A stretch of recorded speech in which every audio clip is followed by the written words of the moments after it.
सोचो, अगर तुम रोज पढ़ रहे हो, सिलेबस भी कंप्लीट है, रिकॉल की प्रैक्टिस भी कर रहे हो, फिर भी मॉक टेस्ट या एग्जाम के बाद में ये फीलिंग आती है कि मुझ में ही कुछ कमी है।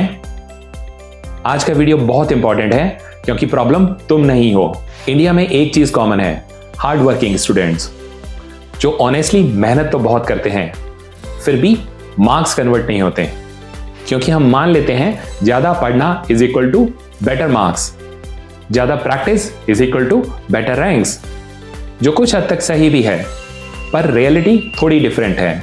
हार्ड वर्क से नॉलेज बनती है, पर मार्क्स तब आते हैं जब नॉलेज एग्जाम के फॉर्मेट से मैच करे, और इस गैप को कहते हैं एग्जाम अलाइनमेंट।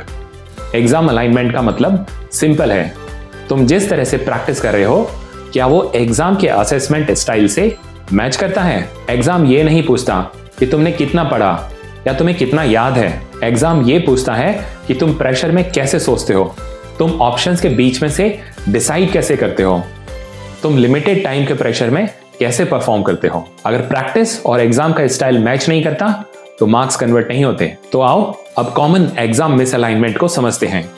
नंबर 1, रिकॉल है पर डिसीजन मेकिंग की प्रैक्टिस नहीं। बहुत से स्टूडेंट्स बोलते हैं कि मुझे कॉन्सेप्ट पता है, पर एग्जाम ये पूछता है इस सिचुएशन में बेस्ट ऑप्शन कौन सा है।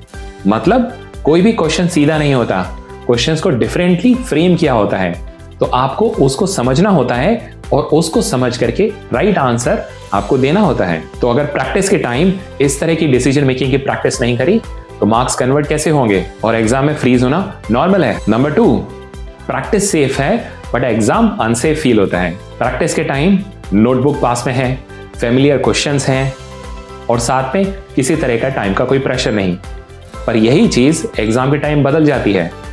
वहां पर कोई हिंट्स नहीं होते, टाइम का प्रेशर होता है और गलती की कॉस्ट बहुत हाई होती है।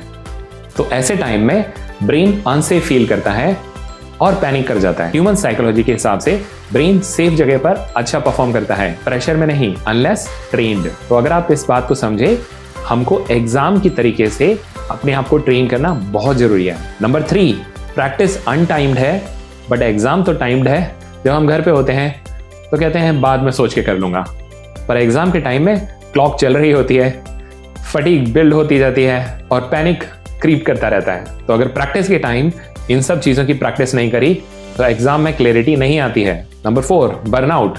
बहुत से स्टूडेंट्स इस चीज को नहीं समझ पाते हैं कि उन्हें बर्नआउट की फीलिंग हो रही है, और ऐसा होने पर वो जितना भी पढ़ रहे हैं या प्रैक्टिस कर रहे हैं, वो उनके सबकॉन्शियस माइंड में उनको फील होता है कि उन्होंने वो कर लिया है, अब उनसे और नहीं पढ़ा जा रहा, लेकिन उनका माइंड उस टाइम पर उस चीज को ग्रैस्प करना बंद कर देता है।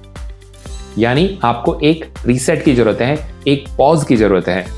तो अगर आप वो एक पॉज ले लेंगे तो आपकी बॉडी और माइंड दोनों रीसेट हो जाएंगे एग्जाम के लिए। और अगर एग्जाम के बीच में कभी ऐसा फील होता है, डीप ब्रीथ करो और धीरे से सांस को अंदर लो, थोड़ी देर रोको और रिलीज कर दो। थोड़ी देर ऐसा करने के बाद में आपके माइंड में शांति आ जाएगी। अब एक इंपॉर्टेंट बात, एक्टिव रिकॉल गलत नहीं है, पर इनकम्प्लीट रिकॉल गलत है। मोस्ट स्टूडेंट्स रिकॉल करते हैं बुक या नोट साथ में लेके, ऑप्शंस को देखते हुए और बिना टाइमर के। इसलिए लगता है मैं रिकॉल तो कर रहा हूं और मुझे याद भी हो रहा है, पर मार्क्स नहीं आते। प्रॉब्लम रिकॉल नहीं, रिकॉल का लेवल है। आइए अब आने वाले एग्जाम के लिए एक क्विक अलाइनमेंट चेक कर लेते हैं, और प्रैक्टिस करते टाइम अपने आप से ये 3 सवाल पूछो। नंबर 1, क्या मैं बिना देखे आंसर निकाल रहा हूँ? क्या मैं टाइम लिमिट के अंदर सॉल्व कर रहा हूँ? क्या मैं गलती की बात सोच रहा हूँ कि ये क्वेश्चन गलत क्यों हुआ? अगर इनमें से कुछ सवालों के जवाब ना में है तो प्रॉब्लम समझ में आ जाती है। तो अब एक बात क्लियर कर लो, अगर तुम प्रैक्टिस कर रहे हो, पढ़ाई कर रहे हो और फ्रस्ट्रेटेड फील करते हो तो तुम वीक नहीं हो, तुम बस थोड़ा मिसअलाइंड हो, और ये अलाइनमेंट सीखी जा सकती है। तो सोचो, study hard, study smart, but exam के अलाइनमेंट के साथ। I wish you all the very best for your exams. अगर ये वीडियो अच्छा लगा हो तो चैनल को सब्सक्राइब करो and stay tuned for more such insights.